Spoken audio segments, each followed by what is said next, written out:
হে আল্লাহ, সুখ দিলে ঠিক ততটাই দিও যাতে মনে কোনো অহংকার জন্ম না নেয়, আর দুঃখ দিলে ঠিক ততটাই দিও যেন তোমার উপর থেকে বিশ্বাস চলে না যায়, ইনশাআল্লাহ।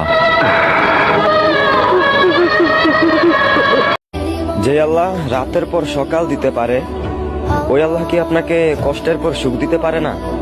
পারে। আপনি ইনশাআল্লাহ বলে অপেক্ষায় থাকেন। নতুন আসা নতুন দিন, আজকে হলো জুমার দিন, লাগছে ভালো ছাড়বো ঘর, মসজিদে যাব 12টার পর, আকাশে সূর্য দিচ্ছে আলো, জুমার নামাজ পড়তে লাগবে ভালো, তো সবাইরে জুম্মা মোবারক।